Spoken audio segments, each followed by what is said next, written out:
What is it, 9:59? We'll get started here in about a minute. If y'all can start taking your seats. All right, well, we got about spot. Y'all good? Mike, you doing okay?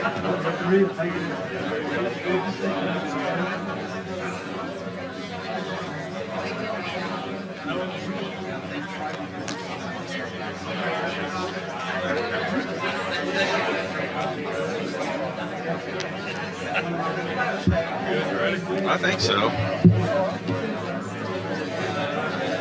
It's just like church. I have to go by and say hello to everybody.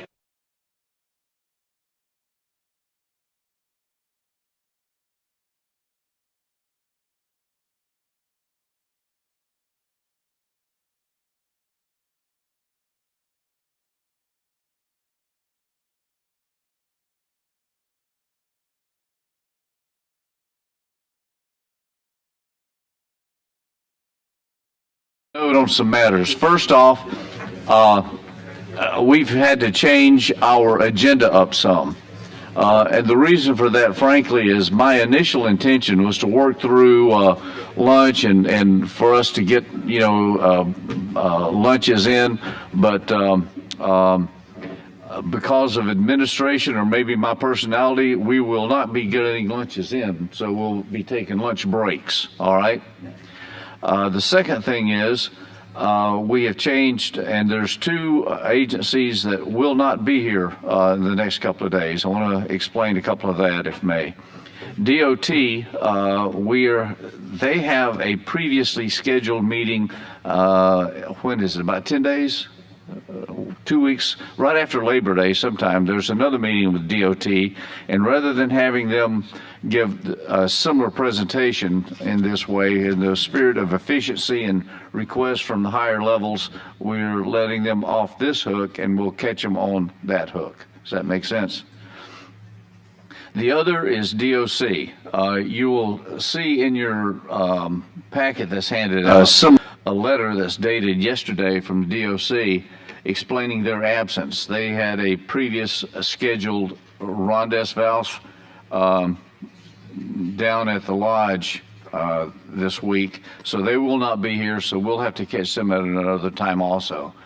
Hence, we have adjusted the schedule accordingly. It's been printed, so we'll move along from there.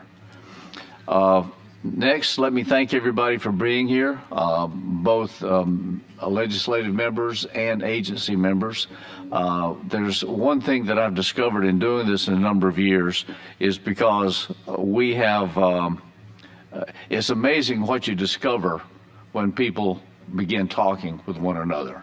And I've found this to be quite educational for the legislators, and I hope it's educational to the agencies in trying to get ourselves on a similar page as we can be. So with that, any comments from any legislators?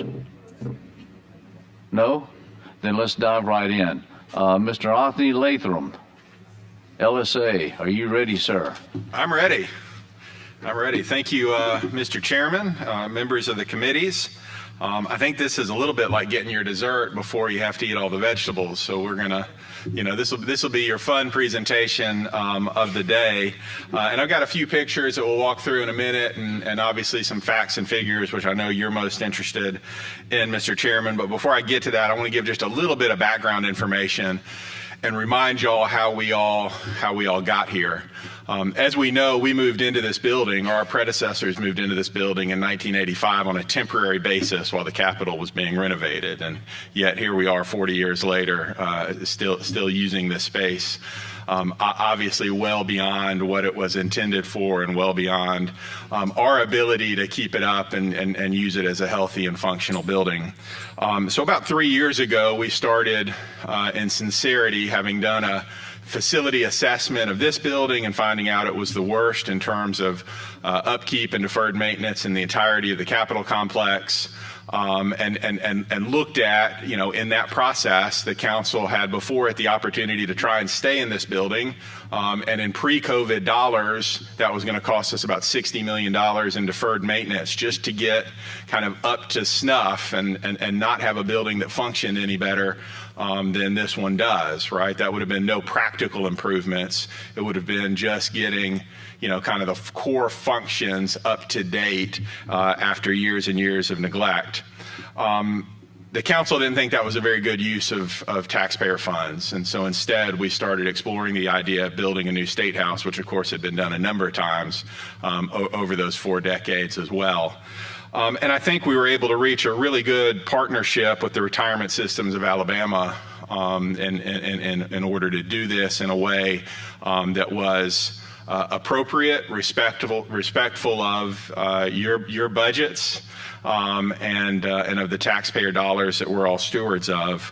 And so I'm really grateful to them and their expertise in allowing us to move forward on this project in the way that we have. And we'll get into the details of that arrangement a little bit more when we get to the numbers, but I want to start out from the outset recognizing that partnership.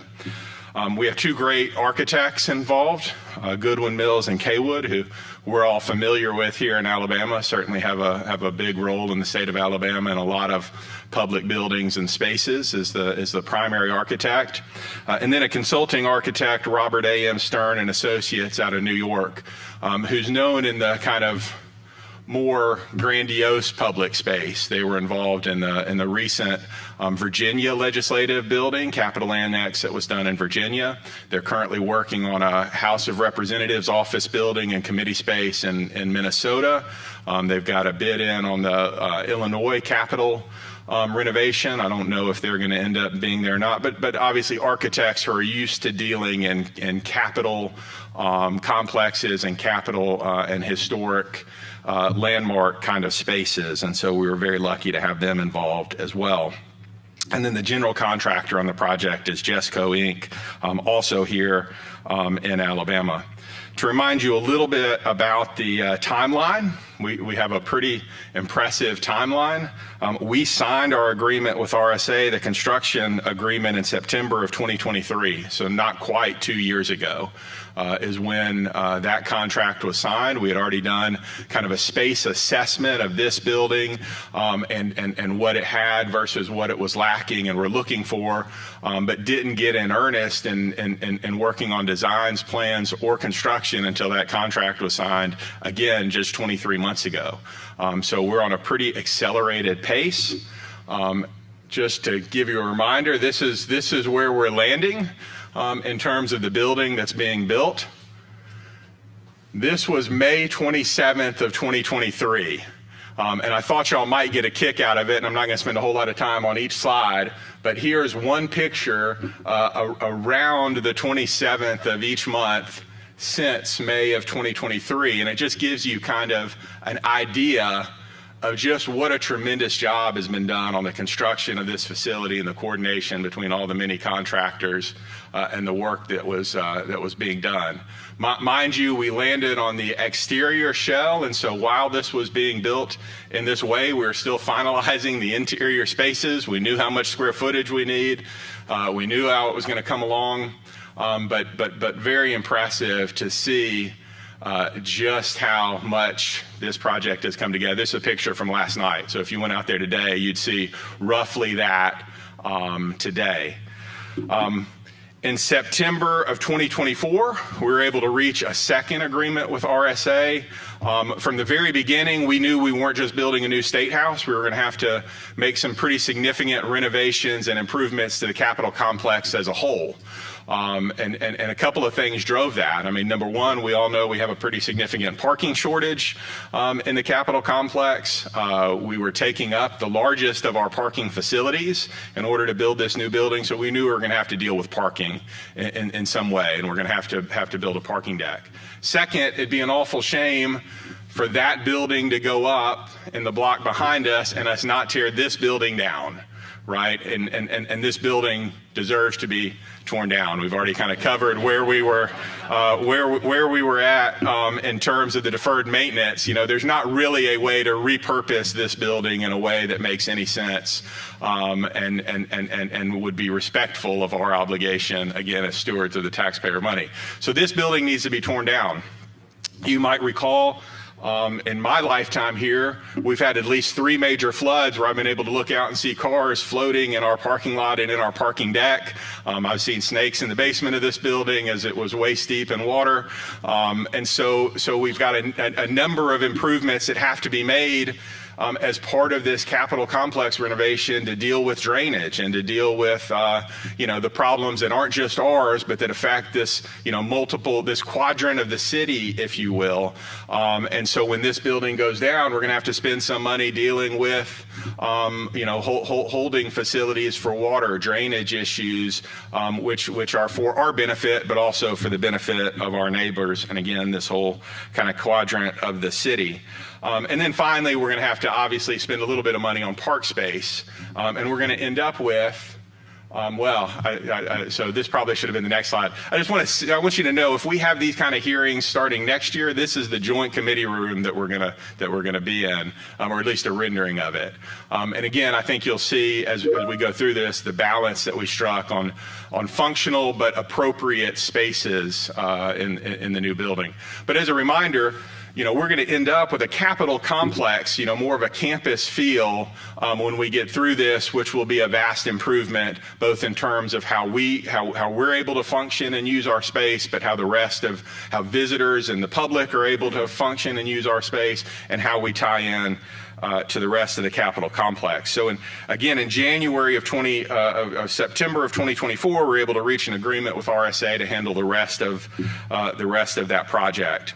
I thought before we got into the numbers specifically, we'd talk a little bit about kind of the 3 guideposts that we, you know, the Legislative Council and the Design Subcommittee, and then the staff that have been involved in this on a daily basis. We really had kind of 3 fundamental guideposts for how this project should end up. The first was we needed space that was functional. Right, this building, the number of times over the course of the 17 years that I've worked for the legislature that we've had to turn members of the public away from significant committee meetings and public hearings and not even let them participate by being physically present is more than I'd like to admit. Obviously, streaming and those sorts of things, you know, cover some of that, but it is unfortunate when people travel from around the state of Alabama and come to participate in government and we have to turn them away. In this new building, we're going to have 3 committee spaces that are roughly the equivalent of room 200, which is our only committee space in this building that holds more than 100 members of the public today. And so we're going to have 3 committee rooms that do that in the new building, 2 additional committee rooms that hover right around the 100 person committee space, and then 6 committee rooms that hold roughly 75 members of the public. So 11 total committee rooms, each of which is a significant improvement of anything we have in this building and should forever end our need to turn members of the public away. So obviously, number 1, functional space. Number 2, that ties into that, accessible to the public. So accessible to the public means multiple things. 1, space for them to participate in. 2, the ability for members of the public, no matter their physical limitations, to get into the building and function in the building. This building is very, very difficult for persons who have mobility concerns, you know, persons who have various disabilities. The new building will be completely compliant, including restroom facilities and the like, for all sorts of people to participate who today would be challenged to participate in the legislative branch of government in Alabama. We're going to have parking. Part of that new parking deck is, from the very beginning, we wanted to add at least 100 parking spaces for members of the public who are visiting their state capital and want to participate in government, and that new parking deck will achieve that as well. And then finally, we wanted something that was appropriate to being the seat of a branch of government in the state of Alabama. We were never trying to build a second Capitol. We're not replacing the Capitol. The Capitol is always going to be the bright central spot of the campus, of the Capitol campus that we're building. But we did want a stately building that 100 years from now, when the public looks at it, was still appropriately situated and stately to be the seat of an entire branch of government in the state of Alabama. And so those three guideposts really served as a backdrop to us on every decision we made along the way to try and meet those, and hopefully we've succeeded more than we failed in doing that. We think we have. So let's talk timeline for a minute. We talked about when the project started, and the goal from the very beginning has been that we will be functioning in that new State House for the organizational session in January of 2027, and we are on mark to meet that. When you work backwards from that, what that means is obviously we need to have an orientation in December of 2026. The building will be ready for that. We need to have the building tested and equipped with voting systems and functioning IT and all the staff that you need to do your job in place. And so the goal is to be moving into the building, starting to move into the building and testing all those functions around the 1st of September of 2026, which gives us the opportunity to be situated by Election Day for when y'all come down here, that you and your colleagues get elected and take office the night of Election Day in Alabama, and we'll be ready to host y'all as soon as y'all get ready to start organizing and roll into that orientation session and to the organizational session in January. We need that parking deck for next session. So from the very beginning, the goal was to have that parking deck built by December 30th of this year, so that our last year functioning in this building, your staff and visitors have a place to park to function in this building. We get y'all back into y'all's parking spaces in your deck, which I appreciate over the course of since sine die of this past session, y'all accommodating, being a little bit flexible in which spaces y'all park in versus your assigned spaces, so that the staff is able to come to work every day. But we want to be out of your spaces and have you back in them before session, the last session in this building. And we're on track to be able to do that as well. So, Mr. Chairman, that kind of covers how we got started, the design a little bit, and the timeline. Now I know you really want to talk about money, so I'm not going to hide from that. But just a real quick comment and question before you move into the numbers, and just really appreciate the focus and the work that was done on the safety of our students that visit this new complex. I mean, moving that site, it just worries me to death. These kids get dropped out here on a 3 and 4 lane road, and they took that in consideration, moved them over there on a less traveled road, got some buffers in place. So just really appreciate the work that was done there. Thank you, Mr. Chairman. And I should have mentioned as we were going through this, obviously a major concern in the new building as well has been security in all aspects. This building has far too many entrances and exits, right? More than are appropriate to try to keep secure in the world that we live in and we have to be aware of. You're exactly right. We have tens of thousands of fourth graders and other students who make use of this building over the course of a year, and right now there's no good way for them to drop off. And I should have noted, this park is kind of a holding space in that we haven't designed this park yet, but one of the requirements in the bidding process for that park is we're going to have actually 2 lanes for buses to pull in off of the street in order to have better secure drop off. So that is a major consideration as well, and I appreciate you bringing it up since I forgot to hit on it. Mr. Chairman, got a question. How many committee rooms did you say would be 11 total committee rooms. 11 total. So one joint committee room, which is the biggest of the committee rooms, that'll hold about 200 members of the public and hold 4 joint budget meetings and the like, 32 members on the dais. 2 large committee rooms, one dedicated to the House, one dedicated to the Senate. That's about 150 members of the public. 1 medium committee room, as we're calling it, one for the House, one for the Senate, that holds about 130 members of the public. Not a whole lot smaller than that large committee room. And then 6 total committee rooms that are kind of the size of our 825 up on the 8th floor, which is one of our newest committee rooms in here, and holds approximately 75 to 90 members of the public. Those 5 large committee rooms will be theater-style fixed seating and fixed dais in those 6 smaller committee rooms will have seating like this that can come in and out and be configured in different ways, and as well as removable daises, so those spaces can be used for other things when necessary.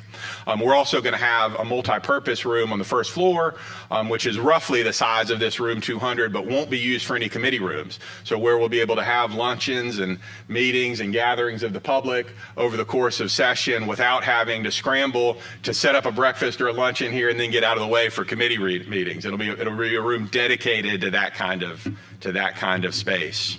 And then 4 caucus rooms have a permanent caucus space for each of the 4 caucuses as well, so that you're not scrambling to use other spaces. It'll be one that's appropriate for each caucus to have as a permanent space. Yes, sir. If I may also, just to put things into perspective, do you know what the total square footage space in this building? And I do. Can you share with us? Square footage of this building is roughly 330,000 square feet. Square footage of the new building is 450,000 square feet. 100,000 of that square feet is parking. The new building is going to have 180 parking spaces internal to the building. So every member and a small number of the staff will be parking inside of the building in a secured area interior to the building. And so about 350,000 square feet of non-parking space in the new building. So not as much bigger as it sounds like based on the description, but obviously a much more efficient designed space as well. So we took some of us had a tour yesterday before you took the picture, I think, and the size of it is to use a technical term, humongous. It looks like it's going to be. I think the day will come when we will regret or remember the days when we could run from one end of the hall down to the Senate without, I think it's going to be a longer trek for some of us along that line. But anyway, it is a significant difference in visual. It is. I will also tell you, one of the funny things about building a building like that, or being involved in building a building like that, is that over the course of it, your perspective changes pretty regularly on how the size feels, right? I felt pretty good looking at the designs that we had hit pretty good marks. And then as the building started going up, I felt like, oh, that building seems bigger than what we thought it would be. And then they started subdividing the buildings, like, oh, some of those rooms look smaller than I thought. Right then you go back to the plans. And so, of course, and of course, you as you say, you saw the tour yesterday and you saw just how much progress they're making on the inside of that building too. I don't have any interior pictures, but a lot of the studding and framing is already going up. They're already doing drywall on the first floors. And so again, I suspect our perspective will change yet again. Some of those cavernous spaces, as you put it, feel that way, but there's also not any walls up yet, right? It's so that open, it's very open, and so I suspect some of those spaces will feel a little bit smaller as we get there. But you're right. I mean, there's certainly a lot of spaces, and some of those large committee rooms are double height floors as well, so that allows you to have the raised dais and appropriate kind of viewing for everybody as well. So some particularly on that joint committee floor as well as the chamber floors, those spaces are very high, and they feel even higher right now without any of the actual walls in place. All right, so let's talk money. I know you want to talk money. From the very beginning, our best estimate was that we and goal was to get into a total project that was going to be $400 million or less. We from the very beginning set $400 million as the mark for the entirety of the Capitol complex renovations, and that broke down into three major categories. The first being the building itself. And if you'll remember our agreement with RSA and their agreement with their investment committee was that when they were first doing only the building, their cap on the building was $350 million. And Dr. Bronner got that investment authority, even though from the very beginning our goal was to keep the building at $325 million. And so the building piece of it in that 400 is about $325 million. We budgeted about $35 million for the parking deck.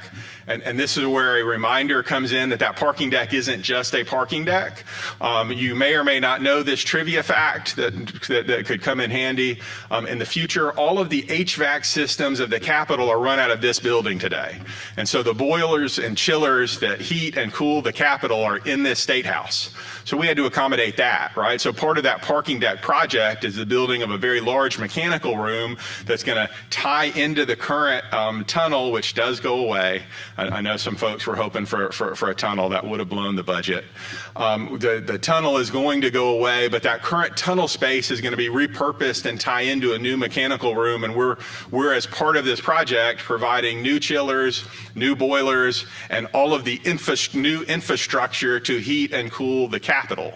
So over the course of your negotiations with the executive branch, remember that. That's part of this project. And originally the goal had been to try to fund that separately so we wouldn't have to eat up any of our $400 million in doing that, but ultimately it was just easier to do it as part of our project and absorb that in, which we've been able to do, and we'll end up providing all of that new infrastructure to the Capitol as part of this project. And that end of the parking deck that you see where there used to be those odd looking kiosks in the parking lot that go down will be a new mechanical room, state-of-the-art mechanical room for the Capitol.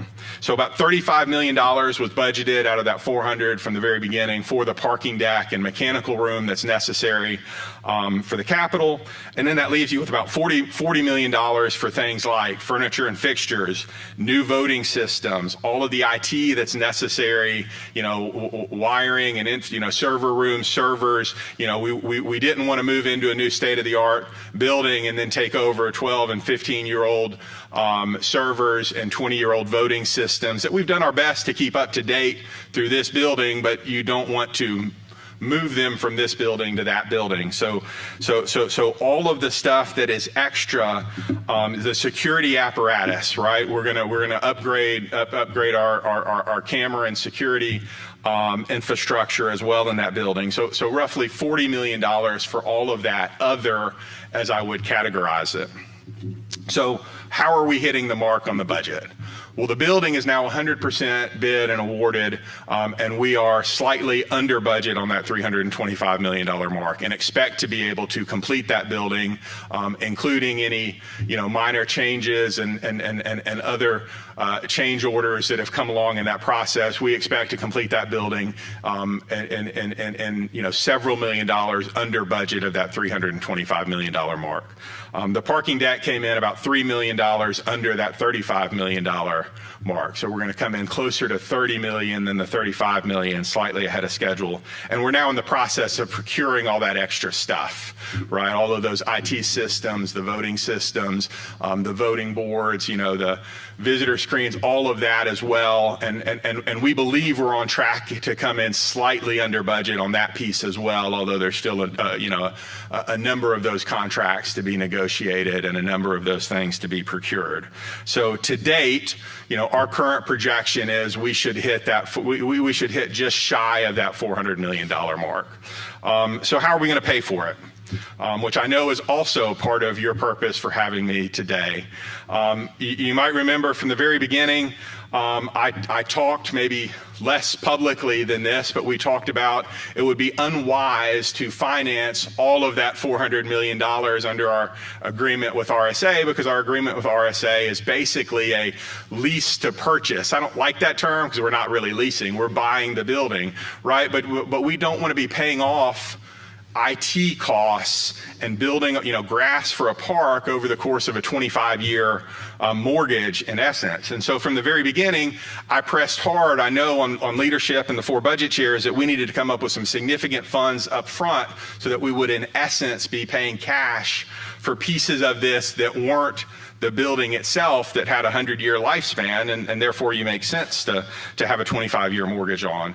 And so from the very beginning, we targeted $225 million in cash over the course of the construction project as our goal, and we've been able to hit $155 million appropriated to date, 62.5 out of the ETF and 92.5 out of the general fund, 25 million in the 24 ETF supplemental, 20 million in the 2024 general fund supplemental, 35 million in the 2025 general fund, 37.5 million in the 25 ETF supplemental, and 37.5 million that will release on October 1st in the general fund budget itself. So that's 155 million to date that we've transferred to RSA as of October, roughly after October 1st of this year. And that's important, right? Because again, RSA, I think, has approached this as a partnership with us as well. And by fronting that money, we've avoided, having to capitalize any of the interest over the construction period. And so from the very beginning, RSA gave us very favorable terms. And as long as we have stayed ahead on the cash, which we have until this summer. Now, obviously, we're not going to stay ahead till the end because it's a $400 million project, and we're only, and to date we've only appropriated $155 million. But we have avoided having capitalized interest accumulating on us, which would have driven up the principal, obviously, at the end of the day when we amortize and figure out the payment. Our hope and goal, and we've talked about it, and obviously it's going to be somewhat contingent on what happens over the next few months before we get into session, is to get one last tranche of $75 million split between the general fund and the ETF into that upfront pot, which is going to leave us about $175 million financed over the course of that 25-year period. We have the right. I'm not sure that'll be an even split. The numbers I just heard, I believe the ETF is a little behind, so we'll work out those. We'll work out those details. Yes, sir. So we'll, so I know you're interested in what the ongoing obligation is. I have to confess, I don't know that yet as we sit here, right? And the first year is going to have a little bit of guesswork, right? I mean, part of it is very formulaic. We're going to know how much money ultimately gets spent. And that's going to be amortized over a 25-year period at the RSA statutory rate of return. And that's going to give us one component of that. The other component of it is that while RSA owns that building, we're going to, and I'm grateful for it, follow their maintenance schedule, their upkeep schedule, their operating schedule, right? And so we're going to be paying for, prepaying for maintenance and upkeep on the building from day one when we move in, which is, appropriate to not fall behind like we did with this building. And then the third major component of what's going to be broken into that, annual lease is what the operating expenses are. We don't yet know, we're going to have to take a guess for the first year, but we don't know how much we're going to have, what the power bill is going to be over the course of a year. We don't know what the water bill is going to be over the course of a year. We don't know what those ongoing expenses are. We've just started the process of, sitting down with the RSA real estate folks to figure out, hey, what's a good number for us to agree to for that first year? Because obviously you're going to have to appropriate that when we're in session starting in January, because we're going to be moving into this building and functioning in it in the next fiscal year. But that number is probably going to change some over the course of our first 2 to 3 years in the building as we work through all those details and figure that out. So obviously it's important to us. And it's important to RSA that we land a number that makes sense, and we'll have that to you well in advance of session so that you can plan for it. But I'm not prepared as we sit here today to commit or know what that is yet. So, Mr. Chairman, I know I went on a little bit longer than I promised you when I said I was coming in. I told you I'd leave room for questions. I'm glad to obviously answer any and all questions. But that's the overview of where we stand to date. And well, first, thank you for coming in and doing this. I think it's enlightening as to where we are. As I understand it, then we have our obligation that we need to confront coming up in January is going to be looking at another $75 million split between the ETF and general fund, and we've got to look at putting a new line in the budget, basically, for the operation of the upcoming building so that when we get in, we'll have the money to function there. Is that a fair statement? That's correct, Mr. Chairman. So we've got to figure out the split on the 75, and we've got to find the 75. And then we've got to find the additional monies that's coming in. Now, keep in mind that we can't reduce the budget on the existing building because we're still going to be here and it's still going to be existing. We can't just abandon it either. So that's going to be the case for another couple of years. So we emphasize the first year, but actually for the next couple of 3 years, and then the cost of demolition that's coming in, that's not involved here either, right? Well, the demolition is included in the $400 million figure, okay. Mr. Chairman. Right, good. Yes, sir. But you are correct. There will be at least, I hope not more than one, but at least one additional fiscal year where both buildings are in existence and there is still some cost associated with this one other than demolition. So we're going to be, from the legislative side and from the financial end of the legislative side, those are going to be new costs that we're going to have to face and be prepared for. And we don't really have a clue or don't know how much that's going to be. But it will be, I suppose, triple digits on the million side? No, sir. You don't think so? No, sir. I don't think triple digits on the million side. A good answer. Okay. Any other questions from the body? Yes, sir. Just a quick comment. Thank you for your work and your team on this project, and certainly want to applaud both the House and the Senate General Fund members as well as ETF on committing these one-time capital dollars. We, regardless of what some have said in the media, we have not grown government during at least now going into 3 cycles of inflated budgets and additional revenue. We've taken that and we've done one-time capital projects for our state agencies. We've done capital projects throughout the state of Alabama, and I think we'll look back to see this was a huge manner in which we're going to reduce our debt service on this building by putting that much cash in there. So we were fortunate to have 3 good years. I think 2026 will play out the same way to commit that cash. So thank you. Yes, sir. Thank you, Mr. Chairman. And you're right. I think that these committees and the legislature as a whole should be commended because I think from the very beginning we approached this in the most fiscally sound manner that was possible. Any other questions? No? Thank you, Othni. Yes, sir. Thank you. Mr. Offord, how are you today? Now, we would typically have Kirk here, but you have a matter that you got to get out of Dodge here at some point soon, I think. So we wanted to accommodate you here. Yes, sir. But if you don't mind, before you get started in your dissertation, you're new. Would you give us a little bit of history, introduce yourself to us, and then dive right in? I would be glad to. That's actually how I was going to begin my talk today. So my name's Bo Offord. I am the commissioner of the Medicaid agency. I'm thinking somewhere around 42 days now that I've been here. I've been with the agency for 15 years, but the commissioner role I'm already seeing is going to be a totally different hat to wear. But I look forward to it. My goal is to continue to provide you with the transparency and thoroughness that you became accustomed to under Commissioner Azar. Just a little note, Commissioner Azar hired me 15 years ago, worked with her for 15 years and saw her leadership at the Medicaid agency, and I hope I'll be able to replicate it. So I'm very excited to be in the role as commissioner.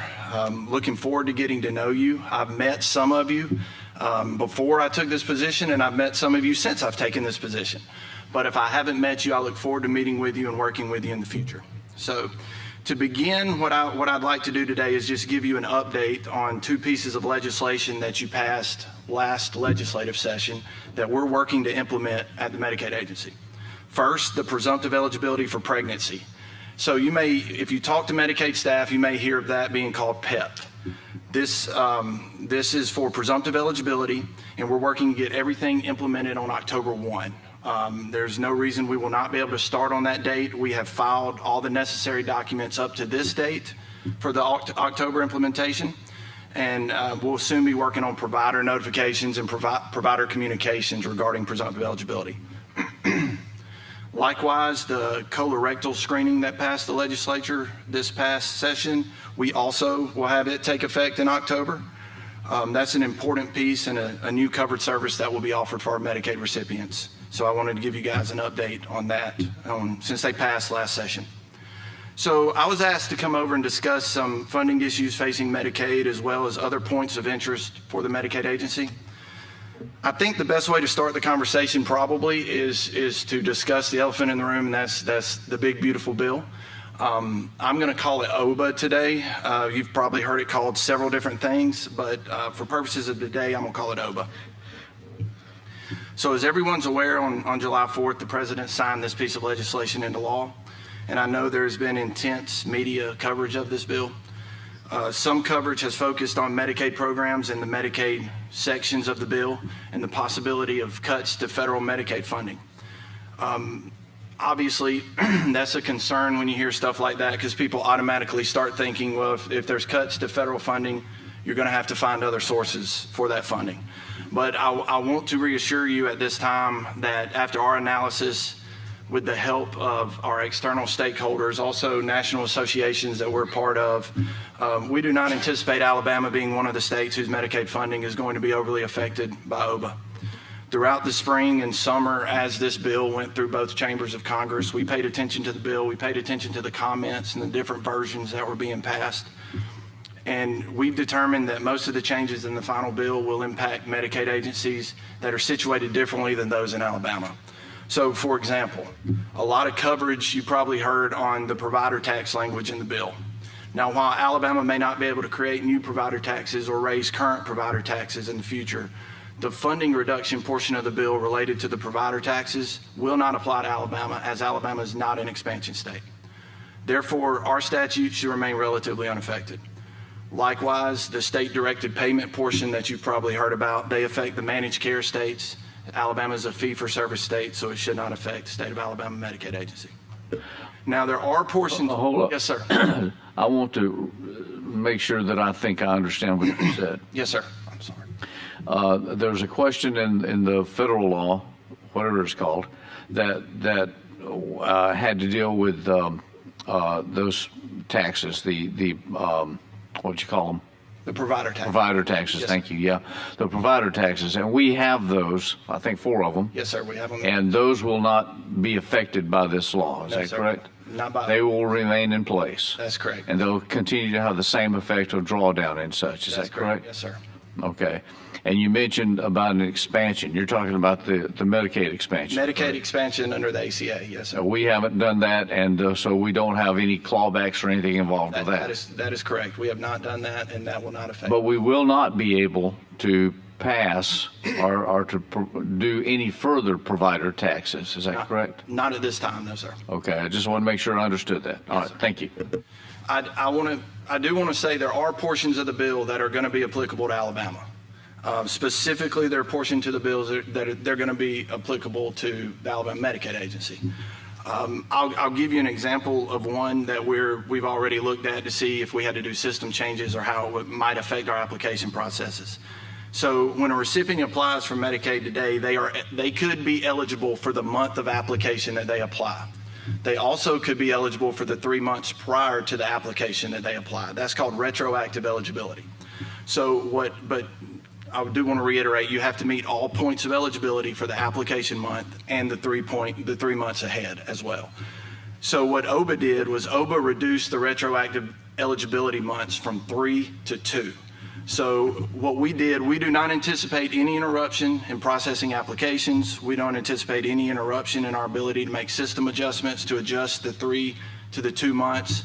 Our team reviewed this issue. They are confident that this is going to be a minimal system change, but it is an example of something that we're looking at, we're going to have to do and make some changes at the Medicaid agency. Now, of course, I also want to remind you, this bill is new. There is a lot of guidance that not only the Medicaid agency, but just the state and whole, the different players that are involved are waiting from CMS to receive the guidance. As we get that guidance or any clarification from CMS, we will review it and we'll act in any way necessary. Yes, sir.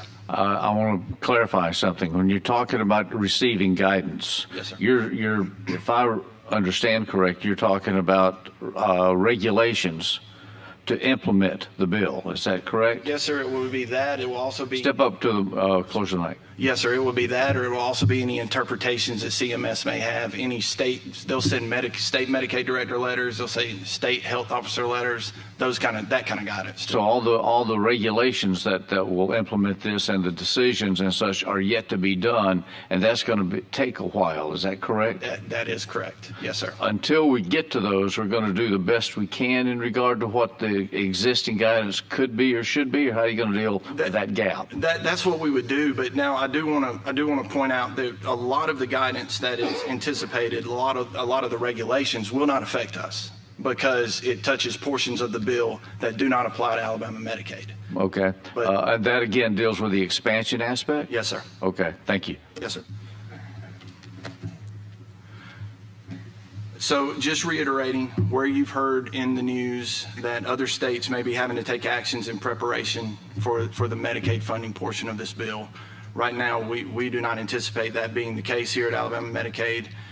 We will continue to keep our eyes and ears open for any changes that may come down regarding this bill or any other bills that may pass. Mr. Chairman, I just want clarification on this. So just for people who might be listening, and particularly for seniors, this does not impact their prescription drugs or ability to go to hospital if they need to be treated? No. Or just every day going to the doctor, whatever they have to pay right now? Will they see any changes there? No, ma'am, not from an Alabama Medicaid standpoint. Will you all be issuing, once you get the guidelines and understand exactly what the impact is to the state, some statement to the public to allay their fears? Because that's what's going on right now. People really are afraid because they don't know. I mean, this is good news that you bring us, but I do think they need to understand this and why. Because first of all, most people are not going to believe you. They say, well, I just don't believe it because it's what I've heard, because, it's a general statement, but it doesn't apply to everybody. So I'm hoping that there's something that we put out so that people will understand this and the whys of it. Sure, and yes, ma'am. And if I might, Senator, I appreciate you bringing that up. As mentioned, there's going to be changes that's occurring and guidance that's going to be given in various ways, and so that's coming directly to you guys. I would ask that your department figure out some means to communicate, not just in a public domain press release, but find a way, and we may need to discuss this further, about developing a line of communication between your agency and to us, the legislature, so that we can be a help in communicating these changes to our people. I don't know how we formally do that, but I think we need to pay attention to that, Senator. I think that's a great question for us to try to develop a means so that we can communicate this better. When it passed in Washington and everybody got their hands on what they thought they were going to say, and it's created a whole great deal of confusion, I'd like to find a way that we can try to reduce that in some way. And hopefully we can utilize our own in-house public television that you go on and explain, have Q&A examples so that people will be able to understand. And there may be a series. This week we're going to discuss XYZ. The next week we're going to take up this part, because it's going to take time for people to digest this. Absolutely, and I am open to any discussions you would. Well, let's make a note and let's discuss that further behind the scenes or whatever to develop this. And I think this will be a great opportunity for us to cure some problems that we've had in the past. Look forward to it. Yes, sir. So, and that's a good segue into this statement. If you may have heard us say before, and you may have heard Commissioner Azar say this because in the past as well. If you've seen one Medicaid program in the nation, you've seen one Medicaid program.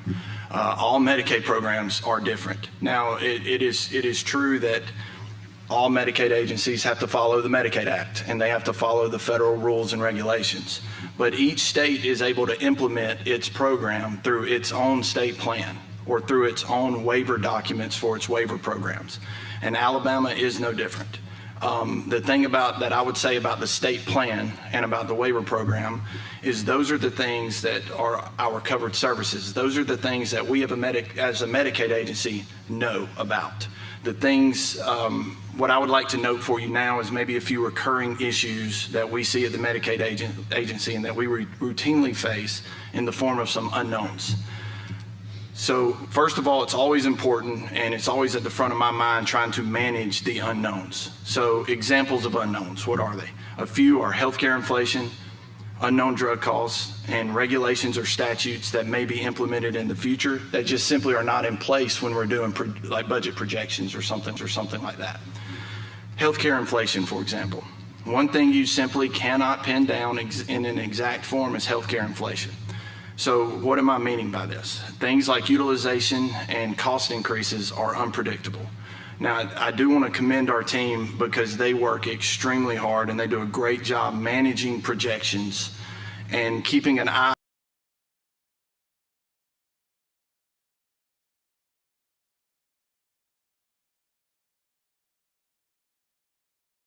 That means what costs will increase or what costs will become necessary for us to maintain adequate care to satisfy geographical access for our Medicaid recipients. Likewise, the drug costs. Drug costs remain uncertain. It's impossible to predict when an FDA-approved medication may enter the market, how CMS will treat that in the Medicaid space, or what the associated expense will be for the Medicaid program to bring that to our Medicaid beneficiaries.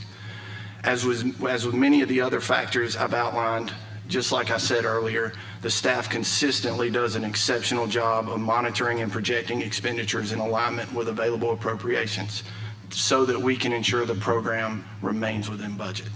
Now, I mentioned the unknowns because I want to make a statement here regarding a step that you all took 2 years ago and that Governor Ivey signed into law, and that's the Medicaid Reserve Fund. This was one of the most consequential pieces of Medicaid legislation for Alabama. Like I said, when I started this, I've been here 15 years. I've seen this implemented. I've seen other pieces of legislative acts implemented. This bill is so important to the Medicaid agency. So for that, I do want to express my gratitude that you funded the Reserve Fund. Should anything go sideways in the future or anything unexpected happen in years to come, that fund will allow us to avoid what would otherwise be very difficult decisions. And instead, we will be able to fund necessary activities to support the Medicaid program. And with that, finally, I want to reiterate the most important part of our agency, and that is who we cover. Alabama generally covers pregnant women, children, the aged, blind, and the disabled. Over half of our recipients are children. Nearly half of the births in the state are covered by Medicaid. It is vital that we continue to protect the funding for the program and continue Alabama, and we will keep you informed as much.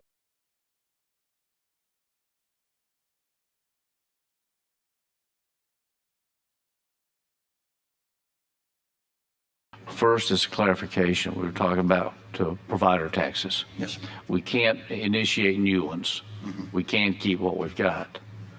But the ones that we've got, the 4 that we've got, are all have to be renewed. Yes, sir. Do we have the opportunity to renew them? Yes, sir. We can renew. So we have the opportunity. Once we can renew what we've got, but we cannot put in new ones. Should we, and guidance on this we may need to discuss, should we continue to do these as renewals, or should we simply do away with the renewal time frame? I think that's something that the latter part of your question is something we can discuss. But let's figure out where we are, and we might consider, and we'll follow your guidance on some of this. But if we need to in this next session, go ahead and do a renewal on the 4 that we've got to do a stability matter there until clarification. Let's talk about that between now and then. Absolutely. The other. I'd like to point out, you mentioned who we cover. Yes, sir. Do you have the number of people the actual people that we cover to date? So approximately 1,060,000. 1,060,000. Yes, sir. That could be plus or minus, but a few. Do you remember how many people we had covered back in 2019 pre-COVID? Approximately 1,050,000. 1,050,000. Yes, that's correct. Okay, so there's between then and now. Now during COVID, I think we went up to about 1.3 something. Yes, is sir. that correct? That's correct. There was an MOE in place, maintenance of effort in place during COVID, and if you were approved for Medicaid, you could not be removed from the roll lest you jeopardize the increased death map that you're. And of that 10,000 increase that we have between 2019 and now, a good 50% of that is children. Most likely, yes, sir. Okay. Yeah. I don't have the exact number on the 10,000, but the half of what we cover of the 1060 is children, yes. All right. 1,060,000. Comments, questions? Yes, sir. Thank you, Mr. Chairman. Medicaid nationwide has been wrought with abuse, reports of waste, fraud, in the tune of $50 billion. Doing the math and just looking at Alabama, you're looking at about $450 million. What are you doing and what is your agency doing to combat the waste and the fraud that is out there now and to stop what's in future? And what are we clawing back? And how does that look, and what is your agency doing? So I don't have the numbers with me on what we're clawing back. I would be happy to get those and come over and speak with you about them. We have a program integrity unit that works very hard at auditing and reviewing things to catch fraud. We have just recently signed a recovery audit contractor. We have not had one the last few years. We have tried to bid it out the last few years, and we just haven't had a response. We were able to get one in place this year. We also work closely with the Medicaid Fraud Control Unit at the Attorney General's office, and there are some groups on the federal side as well that we will either receive referrals from or send referrals to. But as far as the numbers, I don't have them with me, but I'd be glad to get them for you. If you don't mind, reply back to the committee with all your information. I certainly would appreciate that. And the second question, and I'll be quiet, is back in February we had the Medicaid had a carry forward of about $50-something million is what we were looking at. Is that still on track? Are we still looking about having that large of a carry? For fiscal year 26 is what you're referring to. Yes. Everything coming in from fiscal year 25 is looking to be on track to what we represented it would be on track for. So there are no surprises that I'm aware of as I stand here. You know, that's a question that came up last year and has came up as we've dove into these budgets. The amount of money that's being carried forward in these departments has been a little bit concerning to me. Well, it's not a little bit, it is concerning to me. So certainly appreciate it, and congratulations on Commissioner on your new role. Thank you. If I might take up on one thing that Representative Witt made mention of on carry forward and such. One thing we do have that we have within the body of the Medicaid agency is a savings account. Sure. All right. We've statutorily set it up. Do you know what that amount is now? I believe it should be. Do you know what it is? Yeah, I believe it's fully funded at $100 million. $100 million? Yes, sir. So that may reflect as a carryover, but that's an intentional savings account. It correct? Is, yes, sir. Yes, sir. All right. So that's one thing that's there. The other, if there's more or less, we may try to do some things involved with that. Also, that's the means that we've tried to prepare so that we can cover these changes. That's right. Those are for the unknowns that can occur. That's one thing we, meaning the legislature and the agency, have worked together and hard on to accomplish. And from my angle, that has not been an easy thing to do. But I think it's the prudent thing in the circumstances we're in. Right. And I will say one thing Commissioner Azar always did was whatever the carry forward was, she brought it to you and reduced the need from that. And that's what we would continue to do as well. Commissioner, congratulations on the position, I think. Yeah, I did. Thank you. I appreciate you spending time with us this morning. Several of us sat down with you individually on a lot of the topics we heard today. Appreciate Chairman Witt bringing that up related to the audit. I've said it publicly that I thought maybe now is maybe the time for correction and was encouraging a third-party audit. And that was kind of based on, well, for one, the case in Birmingham. I mean, that was a little over $400 million of Medicaid dollars most of which was federal dollars, but that was a little less than $2 million of state funds, and that was just one provider. So we of course, we had a good conversation this morning. I appreciate the fact you're going to give us those numbers. I think if you would be more transparent with the committee going forward about what those dollars look like on recovery, I think that would make a huge difference, and continue to press on that. I told you about a meeting that the speaker and I were in out of town, and it seemed like every speaker was having this conversation about fraud in their state. So I think it's time that we focus on that and make sure that we're transparent about making a difference in the area of fraud. Yes, sir, and I'm happy to come over and have any discussions you all would like to have about it. Very good. Thank you. That's all, Mr. Chairman. Let me insert one for you, Representative Wood, if I may. Can you talk about error rates? Error rates is going to be a major factor dealing with how much comes in or not, and how much we're going to get tagged with. Does error rates affect you, or does it affect DHR only? How does that work? Well, there are error rates at Medicaid. I would be scared to sit here and make some kind of statement to you right now, and that I would misrepresent something to you. So if you would, let me go back and talk to the team about that, because there are error rates we deal with all the time. There are error rate audits we deal with as well, and I'll be glad to get that. And the error rates are all inclusive. That error rates could include fraud. It could include basic mistakes. It could include a lot of things, from what I've been told in my limited experience. But we need to have a better handle, especially with how this is gauging, how could affect us. On matters, we got to get a handle of a definition of where they are and what we're doing about them. No, that's very important, and OBA does mention CMS's way to what that they can waive, and OBA does affect their ability to waive certain error rates. So, absolutely, I'll get the right members of the team together and be glad to come over and talk to you about it. Wonderful, Representative Witt. I just wanted to make a comment to clarify. I do think that $100 million savings count is capped out in the $50 million is above that. I think that's correct. I believe it's capped at 100, yeah. I believe. Thank you. Yes, sir. I just want to clarify something I heard you say, because I wasn't sure exactly I heard you correctly. Did you say that half of your participants in Medicaid are children? Yes, sir. And half of all births qualify for Medicaid in Alabama? Roughly half of all births, that's right. We cover roughly half of all births. Okay, thank you. Yes, sir. Any other questions? Well, welcome. I think you did well for your first time. Thank you. We decided to go easy on you. I put a cap on whatever they could do. I do appreciate that. I thought I had 6 months to prepare for a budget presentation when I took the role, but yeah, y'all fooled me for sure. You did well. Thank you, and I look forward to discussing so that we can get the communication lines open. Absolutely. And better. Yes, sir. Thank y'all very much. Mr. Fulford, I think it's your turn.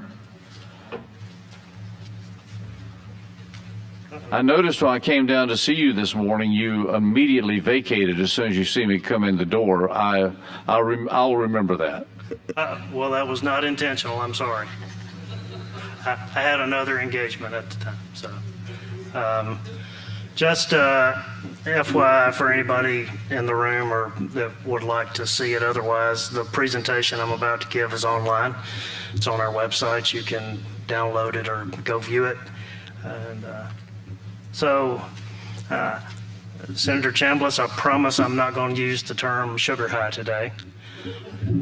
Unfortunately, but I am going to paint a cautionary tale, and I'll stop just short of calling it the good, the bad, and the ugly. But it's getting close to it. So here's the good. So for both of our budgets right now, we're in great shape. We can call it a taper. How about taper? Okay, we're getting there. So both budgets right now are in great shape. I know the ETF is not your primary concern. However, I wanted to mention the fact that the ETF is growing at 3.26%. Most of that growth is income tax related. Sales tax is limping along, mostly because consumer spending has declined over the past couple of years and has not elevated again. Consumer spending makes up 2/3 of our economy, so it's really important. And that slowdown is not related to food. The decline in food in sales tax last year was related to the reduction of sales tax on food. That's not reflected this year because this is the second year of the first phase down. Like I said, it's 3.26% growth so far, right on track with what our estimates are. So to put into context, for the next couple of months, we need $570.6 million to cover the obligations in the ETF. Over that same period last year, we received $2.17 billion. In other words, if we got absolutely zero over the last couple of months, the ETF budget could be funded. That's not going to happen, but I'm just saying that for context. And by the way, these slides, if you've never been to our website, go into the fiscal dashboard. We do a monthly update on where the revenues stand, where your budget stands. So there's no secret in terms of month to month how the budgets look. And we've got a couple of other interesting things out there. Anytime you want to go check that out, I encourage you to do so. I'm pretty proud of that. I've got some great staff people who built that for you. General fund, $2.75 billion year-to-date in collections, 3.22%. Now that is well above what our estimates are. Darn Federal Reserve has punched us in the gut on that. But I mean, unfortunately, things that sound good to you and things that sound great for the economy have the inverse relationship on our general fund. And I'll show you that in just a minute. So 3.22% growth. That's roughly $88 million.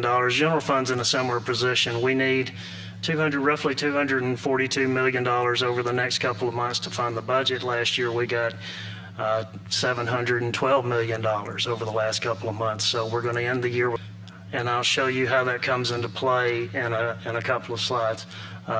We had anticipated on an ending balance. We'll have a larger ending balance than what we anticipated. I know there'll be a lot of people excited to see you about that and plans to help you try to allocate that. I'm going to show you why you need to be cautious about doing so. So again, I'll sing this tune, and I guess I'm the little boy that cried wolf, but I have to keep telling you, interest on state deposits is a problem. We started a couple of years ago, that number started going through the roof, well above anything that we've ever seen before. And interest on state deposits is driven by two different things. Number one, the interest rate, obviously. Number two, the amount of money that the Treasury has invested at any point in time. For this year, we've in the general fund, and I'll show you on the next slide the history of that. So for this year, the growth is $88 million. If you didn't factor in the interest on state deposits, it'd be $104 million. Point being, as that interest on state deposits takes a bigger decline from interest rates reductions and we have less money invested, there might not be enough money coming in from the other revenue sources to offset the decline that would be anticipated in that line going forward. In other words, revenue growth in the general fund, I would anticipate slowing down to virtually nothing over the next couple of years because of that one dynamic alone. And here's what I was mentioning from 22, 23, and 24. We had $40 million in 22 in interest on state deposits, $404 million in 23. Obviously, that was related to the rate increases that kicked in to try to fight off inflation. 24, $557 million. So it's really important to point out that if you pulled out that $152 million in growth in interest on state deposits, everything else only grew by $74 million. That was 2.65% growth. That's actually below what the historical growth rate is for every other revenue source. And so that's also important to factor in going forward. Here's another slide. Interest on state deposits beginning in 23. If you go all the way back to 2015, you don't see a pink, and I know some of us are color challenged. Thank you. So that's why I circled it. So okay, for those of you that are not, the pink at the top of that represents interest on state deposits. You can look all the way back to 2015. There's no pink until 2023. That means interest on state deposits had nothing to do with the growth in the general fund up until 23. And then coming forward, it's actually about 15% of the total revenue in the general fund. That's a big issue. I can't stress enough how big an issue it is. So what's going on? Actually, there was something this morning I read that the president's in the process of trying to fire a Federal Reserve board of director. So we'll see how that goes. Back up for a second, if you would go back to that next. Wrong, too many. There. Are you suggesting if you take the pink off, that you circled, and you compare those last three lines to the right, to the ones to the left, does that mean that we've had a reduction? Other than the interest, we would have had a reduction in. Oh, absolutely. Yes. Yeah. And so. What you're telling us is that the interest rate has been a revenue source unperceived, never. We didn't know it was coming. Yes, never foreseen. It's manna from heaven, and now we're hitting the promised land, and the manna's drying up. That's one way to put it. Yes, sir. Yeah. So. My point being, everything else in the general fund doesn't grow by enough to offset a big decline in one revenue source. It went up exponentially. It's going to come down, hopefully, over a slow period of time. But if the president gets his way about it, it'll go down to 1 in next June when his new person comes in as the Federal Reserve Chairman. Chairman Powell's term expires in May. And look, I'm not saying reducing interest rates is good. It's good for the economy. What I am saying is that is going to have an impact on your general fund bottom line over the next few months, few years. According to the Atlanta Fed, and this was last week, the market probability of a rate cut in September was 74%. I checked the app today, and somebody owes me, and I'm going to have to get with the Atlanta Fed about it, but the market probability of rate cut today was 88%. So, meaning that once that interest rate drops, that revenue will cease. It'll start slowing and going negative. So here's the other thing that's kept it from happening so far. Obviously, when I stood before you last year at this point in time, all the economists, and I talked to a lot of them, were under the impression, because the chairman had said so, that they were anticipating reductions at the end of the year, as well as at least 3 in 2025. Well, for the last 9 months, the rate hasn't been reduced. Which is the result of our 3.22 growth. Yes. Well, it's declined. So this year it's come down, but it hasn't come down by as much as what we thought might happen if there were 3 more cuts before we got to this point in the year. But Kirk, just for clarification, I appreciate you doubling down on this, but we know for certain, outside the other investments that we have, even if we go back to 1% or where we may end up, we'll be back consistent where we were before this inflated time period. Yeah. But what we do know for certain, December of 26, all the ARPA money is gone out of these accounts, so we're going to see the drop anyway. Yeah, that's right. So that's the other thing I was going to mention. So the interest rate's only one of the factors that influences that number. The other one is the amount of money we've got invested. At the end of 2024, that number was over $13 billion. And as it stood at the end of July, it was still almost $12 billion. So the step down in that number has also been slower than what possibly could have been projected. But going into 26, you're 100% right. There's a whole lot of federal money that's been invested that has to get out the door by the end of December 31st of 2026. So that plus a rate cut, I'm going to guess, and I hate to do this, that they'll follow the same path that they took last year. There'll be a 0.5% and a couple of other 0.25%, unless they just want to do it at one time. So another 1% cut by the end of the year, and then who knows what's going to happen in next June. We'll see where we stand, but know that between that point in time and the end of the year, we got to get a bunch of money out the door because of the federal funding requirements that we've got. And that's so it's going to have a double impact on the amount of money that you're going to see. So I think what we've got to remember is that that's 3 months into the 26 budget cycle. So that's going to impact the 27 budget. There's a little lag between a rate cut and when it actually shows up in terms of hitting the number. But for the last 3 months, the decline in interest on state deposits has been about 14% on average per month. So it's showing up now. and it'll continue to show up. And then if there's another rate cut, it'll continue. So I've got another slide that I want to show you what kind of impact that might have. I have a question.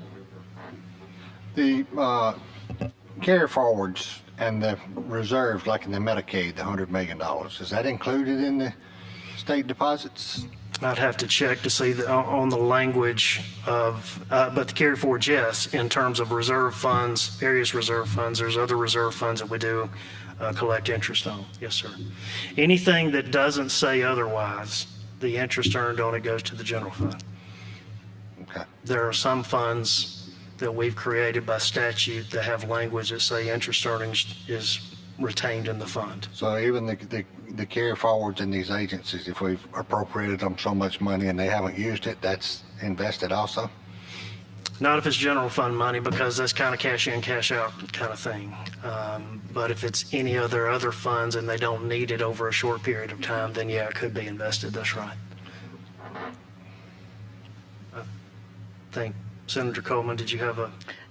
Yes. I want you to go back to page 6. I just had a question on that was a huge difference in the interest on state deposits. Just explain that line. You see, it's one that you have highlighted.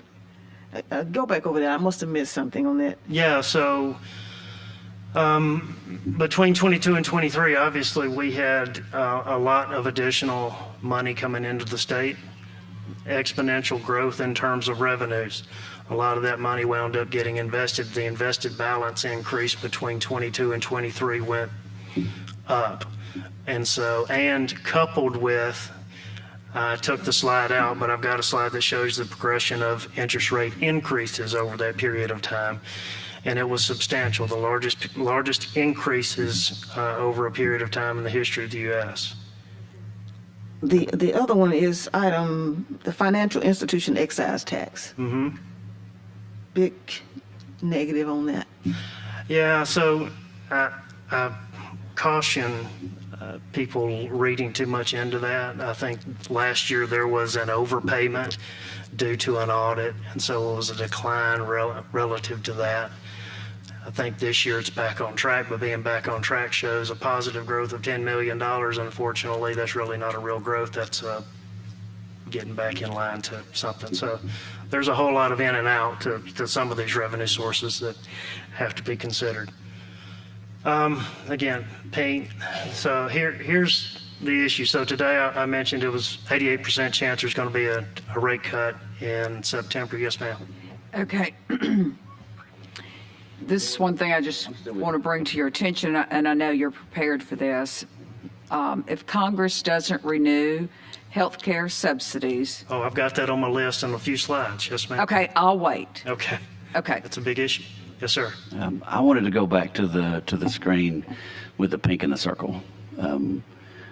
As our chairman have led so well in conservative budgeting, and you have encouraged that as well, and I'm continuing that encouragement. I just want to get a feel for, I see the drop in, if there was none, which there won't be, but if there is none, the lesser revenues in those last 3 years compared to the ones prior to. But because of our conservative budgeting, I'm curious how that number compares to the supplementals that are available at the end of the year. Does it wipe it out totally? Does it? I'm just kind of curious how that compares to that. I've actually got a slide that'll show you some of that. So you have been prudent in your use of leftover money. A lot of the leftover money you've used for one-time capital projects that were intended to be a one-time and haven't propped up the budget, so to speak. I think there's been some reports that are misleading on that front. That's just not accurate. You've done a good job in terms of spending one-time money on one-time things, which is a lot of that. I've been singing the tune for a couple of 3 years that this pink area is a one-time anomaly. It may be a 2 or 3 fiscal year anomaly, but it's an anomaly nonetheless. Everything else below that are your ongoing revenue sources that you can rely on more heavily. So I think being ready for that is what I think you're in a better position to do than you would have been 5-10 years ago. We're because of that we've already worked on being ready for it. Mm-hmm. Yeah, you've got a reserve fund. Let me be real honest with you. You've got a reserve fund of $150 million. It doesn't sound like a lot, But I've been here for a long time, and I'll tell you that's the only time in the history of the general fund we've had that much money set aside for anything. Not counting the $100 million in the Medicaid reserve fund. Again, two different reserve funds that you may eventually have to get to, but you historically have never had a reserve fund in the general fund. And I'll give you this, going back beyond, if you take that line back further, a lot of what the general fund consisted of was basically one-time revenues. We lifted the cushions on the couch, so to speak, and swept all the money to the general fund, passed the budget, moved on, but then we had to do it again the next year and the next year. There were a couple of things that you changed after the Great Recession that set the general fund up in the position that it's in, notwithstanding the interest on state deposits. You did some changes on the use tax distribution that provided growth revenues. You created the SSUT, and I'm going to talk about that in a minute. And those two things, and you changed how the Alabama Trust Fund monies are accounted for. In other words, I don't have to guess what that number is coming to the general fund anymore. I know what it is before the fiscal year ever starts, which is really important to know, because that guessing, historically, going back before that change was made in 2013, is a lot of the reason why the general fund wound up in trouble, was because there were revenues that came in, unanticipated earnings that came in September, last month of the fiscal year. Well, if that money didn't show up, you've got a prorated budget. Don't have to worry about that anymore. So general fund's structurally in a whole lot better place than it's ever been. That doesn't mean it's immune to challenges, but it is in a much better place than it's ever been. I have a question. Go ahead, Chris. Thank you, Mr. Chairman. So as the pink goes to zero is a hard number, but in fact, won't we see some growth in the other columns at the same time? Mm-hmm. Right. I hope let me preface this. I don't anticipate it going to zero. Right. And it will decline. It's not going to be 500 million forever. It will eventually slow down to a more normal whatever that number winds up being. But again, it's driven by how much money we have left over, and it gets invested. And it's not just left over. It's money that's not going to be in and out the door within a 30-day, 90-day period of time. Yes, the other revenue sources will grow. You've got challenges there as well. Problem is, if that 15% goes to 7%, the other revenue sources historically have not grown by enough to offset that kind of decline in a one-year period of time. Yeah. All right, this is just why is it important? This actually tracks the revenues going back to 2017 and picks up when the rates started going up. If you look, the interest on state deposits started going up at the same time the rates went up, surprisingly. And then the rates have started to come back down beginning in September of 24. They haven't gone up or down since that point in time. So it's been kind of we've slowed in growth, but it hasn't been as slow as what we anticipated initially based on what the Federal Reserve told us. And so this is what I want to hit really hard. So why is that important to you? Is that why do I keep bringing up interest on state deposits? So these are not our revenue estimates. Please get this. If you hear me say nothing else, these are absolutely not our revenue estimates.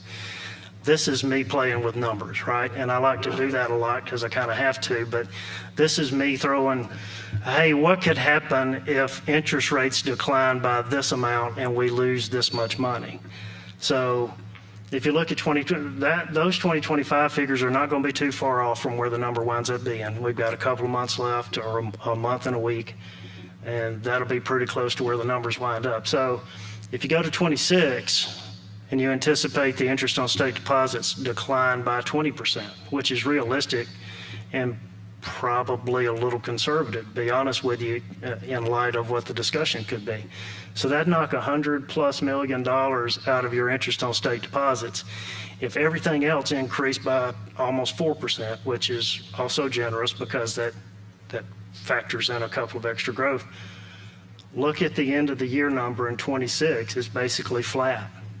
In other words, my point, Representative Sells, was even if everything else grows by what it normally grows at, it wouldn't be enough to offset the decline in interest on state deposits. And again, that could very well be generous. That could be trying to paint an ugly picture when it winds up being better than that. I just want you to know how that would impact you going forward. If there's a similar decline in 27, again, that number could be worse depending upon what happens in June and how we get the federal money out the door and how much money we have left. There's modest growth that would be reflected in 27. Well, why is that important? This is why it's important. So you ask a question about leftover balances. So if you look in 2024, there are $549 million in leftover balances.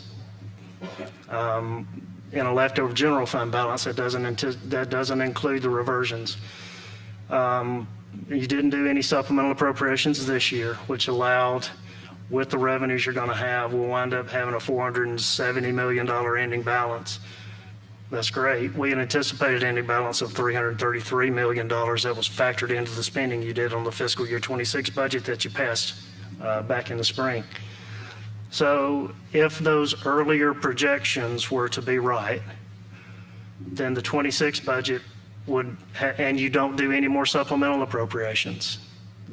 I'm not anticipating what you will do on that, but I'm just throwing a what if out there. Look at the change in the ending balance between 26 and 27. I mean, 25 and 26, and then 26 and 27. There's a $150 million drop off in the ending balance. And if you think of it this way, that 155 would be about all you could spend in 27 over and above everything that you've got going on. And oh, by the way, that assumes that you keep spending levels the same in 27 as they are in 26. Say that again.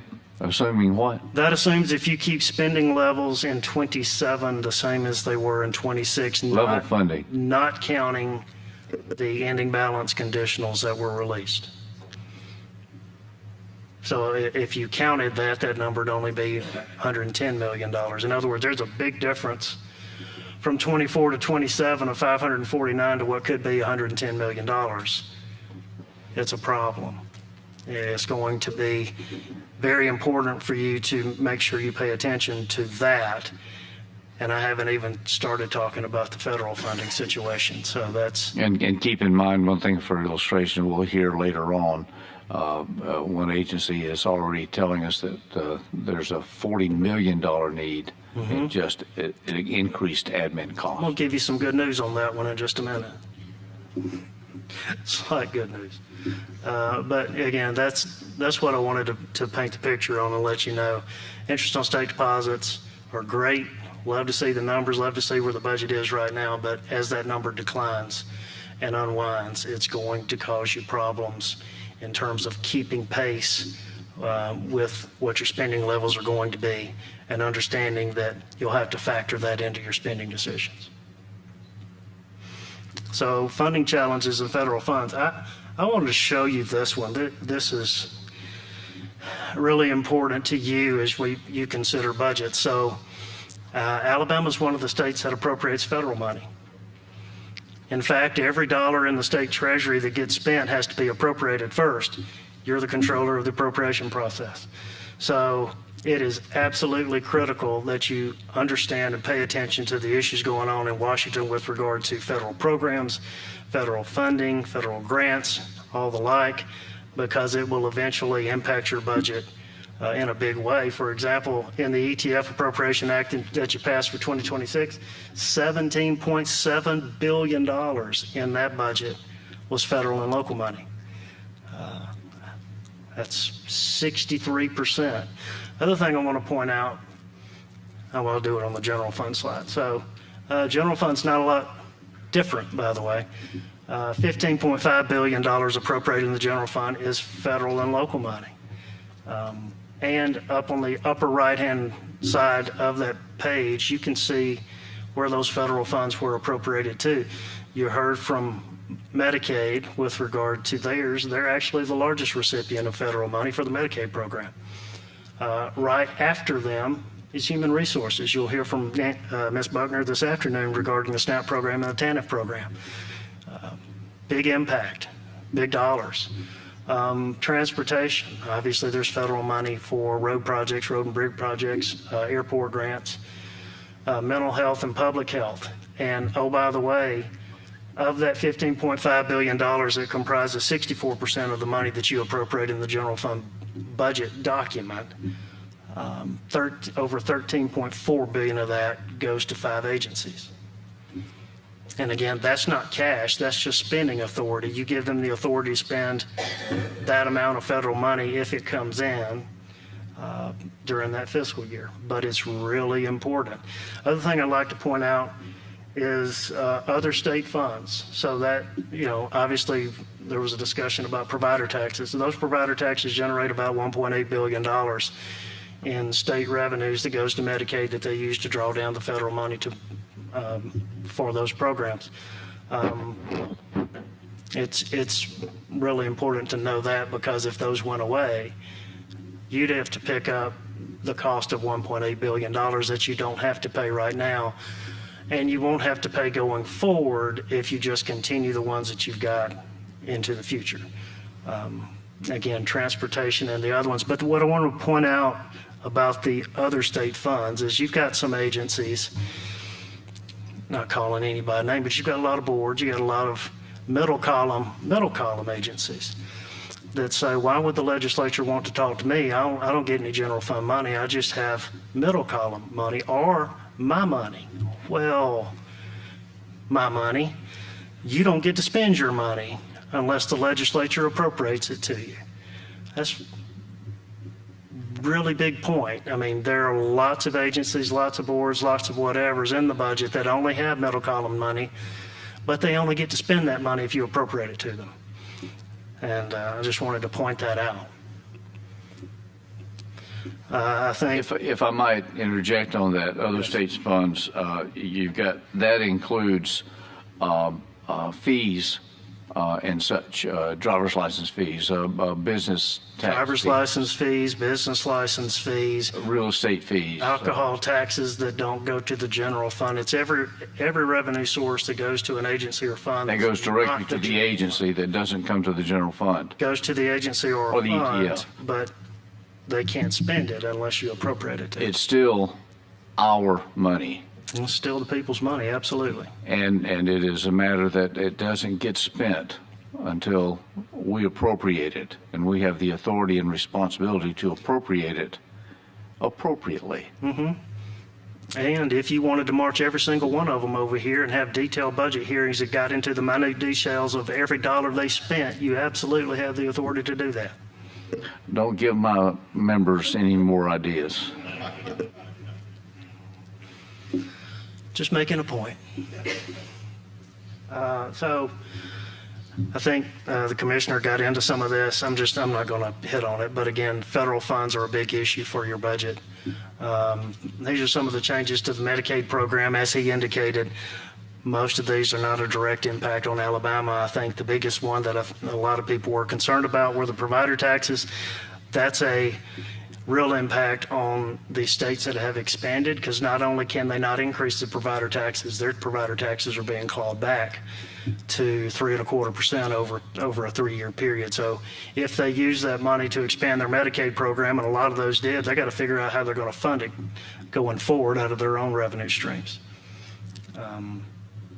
So a couple of other things that, again, a lot of the big things on Medicaid and the Health and Human Services areas were impacts to expansion states and not necessarily direct impact to Alabama. I think the Commissioner did a good job of hitting the ones that actually impact us directly. There is a provision, it's not really a Medicaid provision, but it is a Health and Human Services provision. The OBA bill created a rural health transformation program providing $50 billion over 5 years, $10 billion annually to be used for payments to rural health care providers. That money will go $10 billion a year over the 5-year period. Half of that money is going to be allocated to states equally. The other half, who knows? CMS is coming up with the allocation process or the required use of those monies, and we'll know more about that and how much money we get from that when they have those rules in place. But it's something that you'll have to figure out how you want to deal with that going forward. Supplemental nutrition program, I think there's a lot of people, and I think to your point earlier, there's a lot of people that are hearing the bad things, that, so to speak, that they've pushed on to the states for a couple of different programs. This would be one of those. So the last two bullets increases the state share of SNAP administration costs from 50 to 75%. So we got to pick up another 25% of the cost beginning in 2027. Here's the good news. You don't pay that cost now. General fund, that's not a general fund obligation right now. We do cover the cost, but that cost is covered from a deduction from gross sales tax. It's actually in the statute. We can't collect sales tax on SNAP benefits, but what we do is we direct 5% of the benefits from the previous quarter to DHR for the purpose of matching the SNAP benefits that they have to put up. And if there's any excess in that allocation, they can use it for other purposes. So the bad news is the state's going to have to pick up 50% increase. But the good news is that's going to affect the other budget and not the general fund. Well, I don't know. That's a to be determined issue, and whether there is it is an additional $35 to $40 million. How you cover that, if it's necessary to cover that, will be a to be determined issue. I'm just simply saying that the general fund doesn't pay for it right now. Correct. So. The other issue is states have to pick up at least an additional 5% of the cost of the SNAP program beginning in 28. That number is going to be determined on the error rate from the previous year. Right now, we would be in a category where we'd have to pick up 10%, but that's not what it's going to be based on. It's going to be based on the next calculation of that. Let me visit with the error rate thing. When we talk about error rate, you're talking really two different agencies at least. Medicaid has an error rate, and DHR SNAPs has an error rate, correct? Yeah, and OBA targeted this particular error rate in terms of how it's going to determine how much the state has to assume in obligations. But the definition of error rate is the same in each one of them? It would be a little different. We'd have to. That's what I was afraid. We'd have to digest. It's going to be a little bit different. We don't know what the difference is. Yeah. And that percentage, is the percentage of error rate going to be the same with each one? Yeah, there's not an error rate provision on Medicaid. And OBA. There is an error rate issue not related to OBA. On an ongoing basis, there's an error rate issue, and they have to deal with that separately. And it's the confusion that comes into play as to how that's going to affect FMAP and other matters that keeps coming into play. So it's not, we're trying to compare apples and oranges. In that regard, yes. Now, I will say Medicaid error has been an issue in the past. What they'll do is eventually during an audit process, they'll determine we made an error and then try to figure out a way that we have to pay them back. Okay. We have historically, this is back in history, we've historically had obligations that we owed back to CMS for errors that we made in prior years. So, but the error rate as far as costing the state more money to pay is dealing mostly directly with the SNAPs program. Yes, with regard to OBA, it is. Correct. But it doesn't affect the error rate dealing with Medicaid as far as FMAP. That's the difference I want to make sure that we understand. Not in the OBA provisions. It's a separate thing altogether. Okay. But again, if under the 10%, that number the state would have to pick up would be about $175 million. According to DHR, they're working to get that number back below the 10% to the 5% range. That's a big difference because the 5% range is only about $85 million.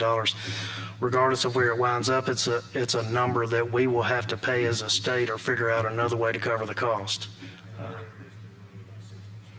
Historically, that is right, yes. But with a new system in place, and I don't want to speak for Ms. Buckner, but I think they're fairly confident that they can get it back down below the 5% number. A couple of other provisions. The Gulf of Mexico energy security pot, so to speak, is going to go up beginning in 26 and 25. But if the pay-go provisions are not extended, the 2026 numbers are going to be curtailed, so to speak, until that issue gets resolved. And then there are a couple of things. I'm not getting into the tax stuff. I could be up here all day talking about the tax provision. It's lengthy and onerous. I've got a list of all of them. None of that really impacts the general fund except the provisions related to banks and financial institutions that will eventually impact the amount of money that they pay. How much and to what extent, it remains to be seen.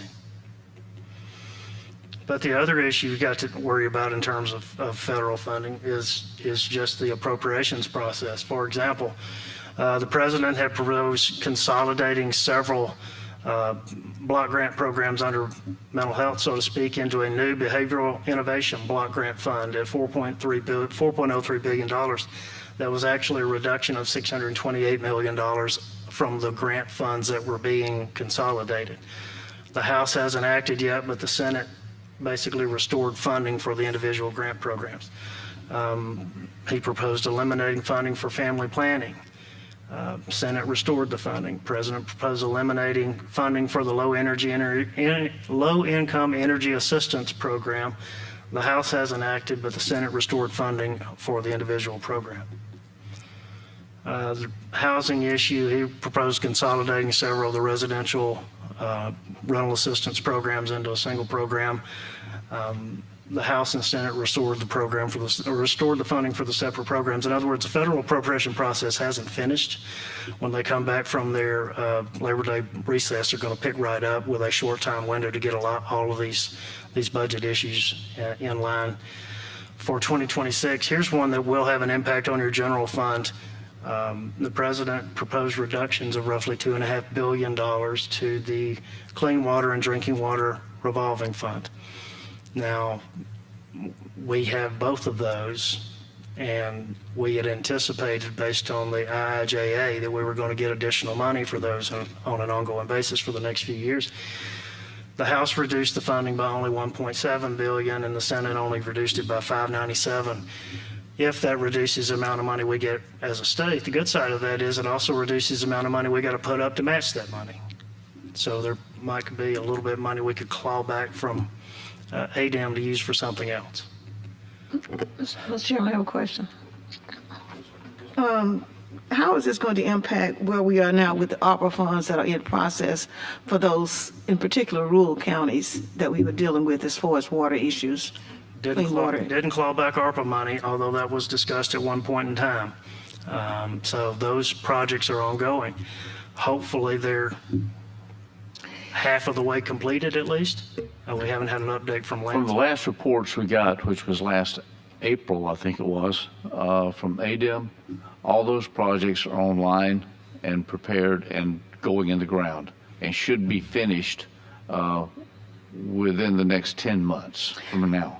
To my understanding, some of those projects dealt with primarily putting in the footprint, the foundation. I don't know if the entire project was completed. You know, it was an infrastructure that you add on to increase. And maybe I need to get a better understanding, but I didn't think that in some of those areas that the entire project was done.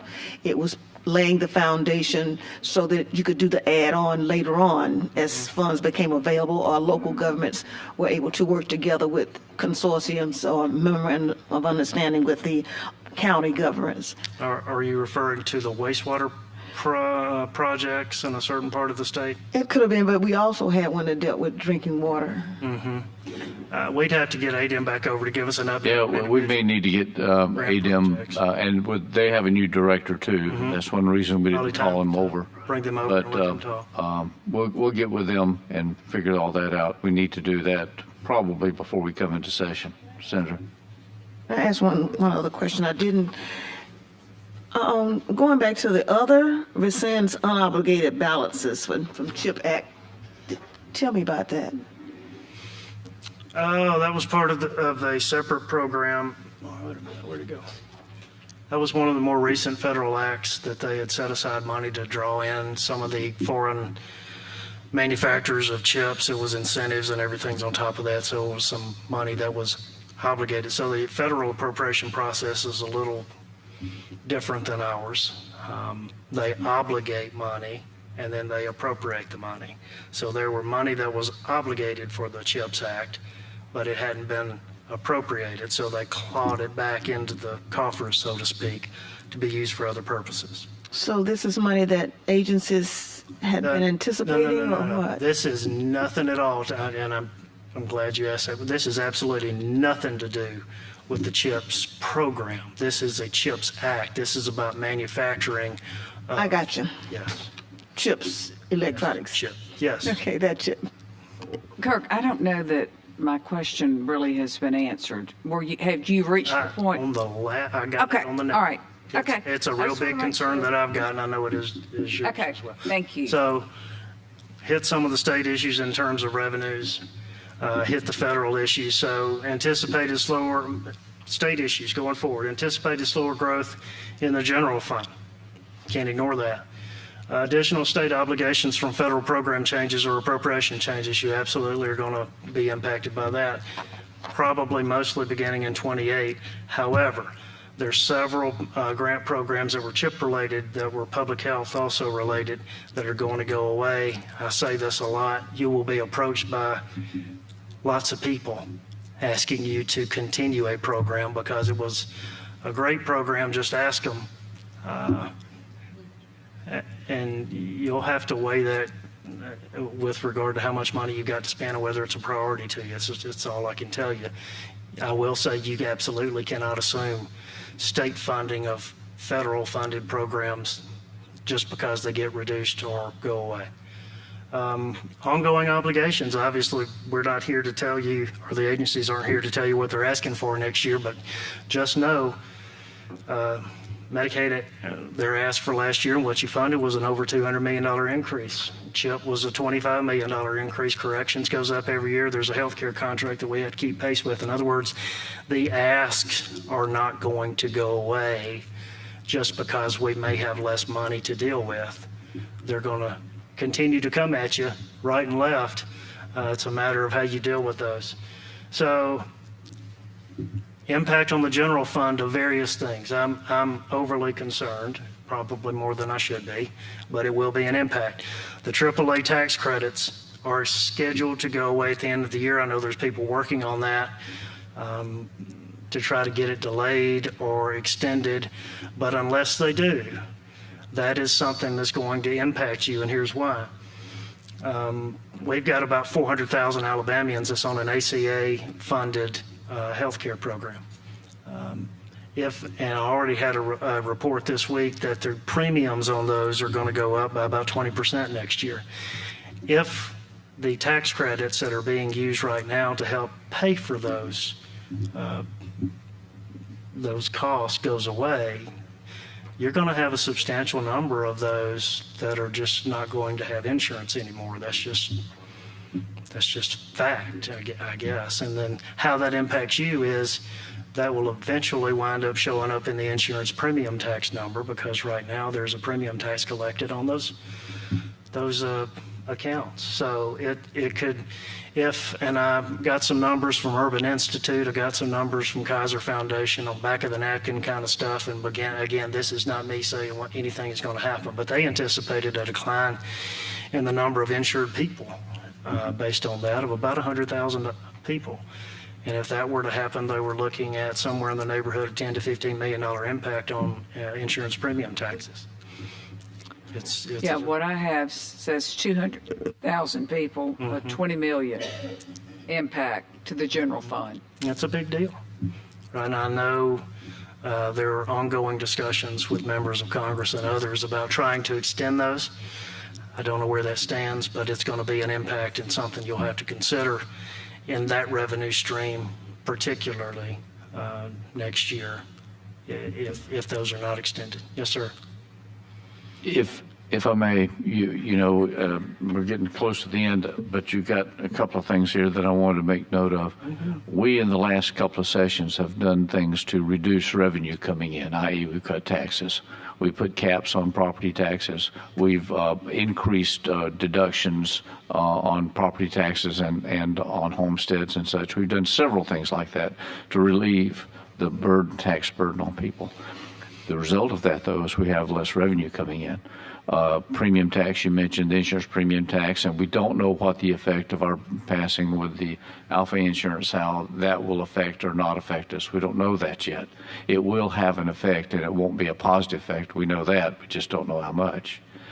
And you got on your last thing, you've got the SSUT lawsuit, this lawsuit brought in by two cities, at least at this point, I think, challenging SSUT collection or whatever. Is there a possibility that there could be some kind of an injunction or anything used in this regard? Yeah, so that is a very serious concern that I've got. Not because they asked there to be an injunction, they actually asked for the acts to be invalidated. Ah, good point. So. And how much is But SSUT? who knows what, and I refuse to guess what a court's going to do. I'm also not taking sides. I'm simply laying out the fact to you. If something were to happen to that revenue stream, that's a $350 million hole in the general fund. I just mentioned that you've got 150 in a reserve fund, you've got $100 million in a Medicaid reserve fund. That's more by itself than you've got set aside in reserve. So there would have to be cuts forced upon you across the board. So we'd be in a proration situation if anything happened to that revenue stream that would. That's just with the SSUT. That's just. Not to mention the other things that we've done. And I remain concerned all the time about the amount of credits that impact general fund revenue sources, and I'm not saying any of those are bad. They're obviously good if you wouldn't have passed them. But I'm concerned about the impact on general fund revenue sources when they start showing up. There's a lot of those that only get claimed when something's put into service. There's a lot of those that get bought and paid and sold before they ever get claimed. There's a lot of those that haven't shown up yet, but they There's will. a lot of floating obligations that are out there that we are unaware of. And it's there's several of those programs you pass that it's a pick and choose your tax credit kind of so. So it's not just income tax. Historically, a tax credit has been all about income tax, but over the last 5-10 years, it's been about here's a list of taxes you could take a credit against. Whichever one applies to you, take a credit against it. Well, okay. But what we don't know is I've received a credit, I haven't claimed it. How many of those have we got in my back pocket that I'm going to pull out in a situation where the general fund may have a slow revenue situation and I need to use it for whatever I'm trying to do? Not saying any of those are bad. I'm simply saying that there's a lot of those that are supported by look what it does to the economy. I understand the income tax and the sales tax revenues go to the other budget. They don't come back to your budget. They go to the other budget. Thank you for that. Yes, sir. Mr. Fulford, it would be very easy for you to come in here with the chart that you showed earlier with the colors, the pink and circled, and just show us that top number. But what I appreciate is you're showing us the details behind that, because if we were just looking at that top number, we would be the ostrich with our head in the sand, and this would catch us off guard.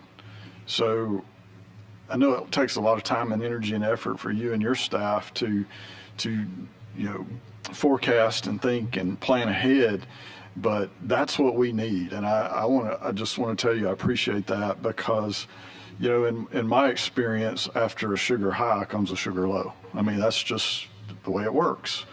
And I don't think the sky's falling or anything, but depending on how things go, especially with the big corpus of that money gone. And, it doesn't matter what the interest rate is if that money's gone. So it can be whatever, but that's going to taper off.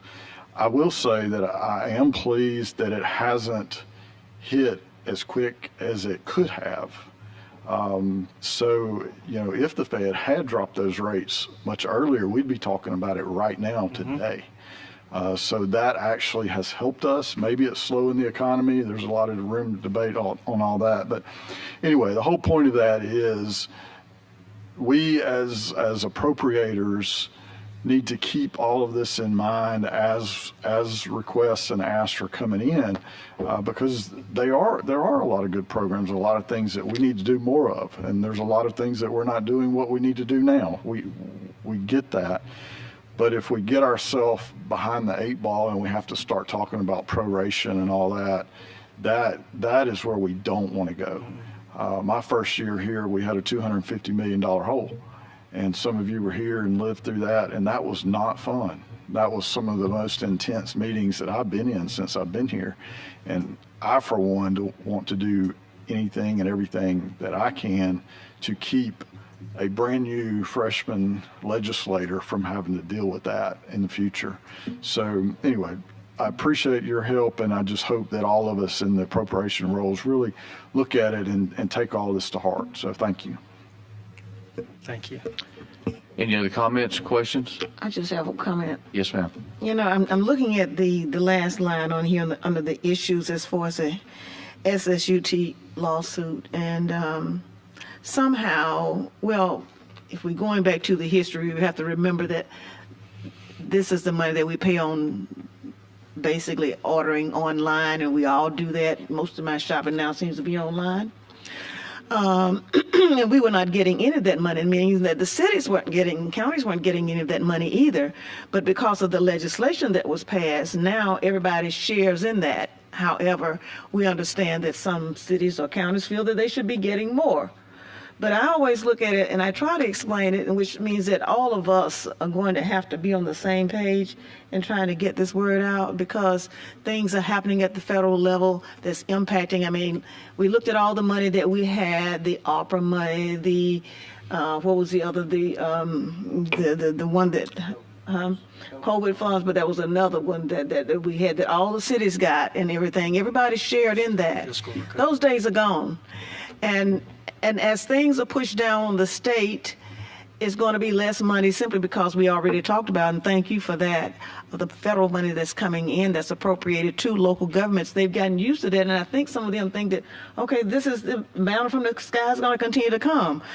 But this was an effort by the state to assist in capturing those tax dollars that were not coming to the state of Alabama. I'm hoping that local governments will try to understand and work with us. We are all in the same boat. We all represent the same people, and we need to be trying to work together, because there are going to be some tough times and belt tightening ahead for all of us. I'm just hoping that they will consider that and look at the fact that this is not money that you had. You know, you can't miss what you didn't have, but in that case, we provided something that they did not have, a resource to fill the gaps. And of course, it's going to be some tough times for us, but I just hopefully they'll consider that. Thank you for that. Mr. Chairman. Representative Wood. Kirk, thank you again for the day and your presentation. This is the most invaluable slide that we have today, I think. So I think it needs to be laminated and given out to our members here. But also, I would like for you to lead with this in your next presentation. Okay. When we come back again. Again, these issues will follow us along, and we've got to be cautious as we budget for the state moving forward, and also looking at, as you mentioned, the things that are taking away from the revenue stream with our budget. So again, thank you for your time and any of the bills that come up in the future. Thank you. Thank you. I was just trying to give you some sort of idea of what you might be looking at. And remember, the budget you'll pass in January, early spring, early 2026 will be for a fiscal year that doesn't end until September of 2027. There's a lot of time between the beginning and the ending of that, and a lot can happen that is outside of your control. So we just have to be mindful of that. And you're correct. We have to control what we can control. And there's several things that we can't control. We can't control what the feds do or don't do. We very often cannot control and have limited control over what revenue comes in or doesn't come in based on the economy and other matters such as that. One thing that we do control completely is how much we spend. Mm-hmm. And there's more problems created in a physical nature, privately and publicly, not with what money you bring in, but it's the money that you spend out. Too often times we've created our own problems. I was here too often times when we created proration. We created it by purposely overspending, by giving in to all the asks. We can't control the asks. The asks are going to be there. And all those asks are going to be valid. All of them are going to be good. They're going to come in with colored pictures and lots of things that's bright and shiny and wonderful and politically expedient. But we've got to control what goes out of the coffers of the state. And that's our responsibility. And that's the only thing that we can control. And with that word of caution, I'm ready to break for lunch. Everybody ready? We'll reconvene at 1 p.m. Thank you.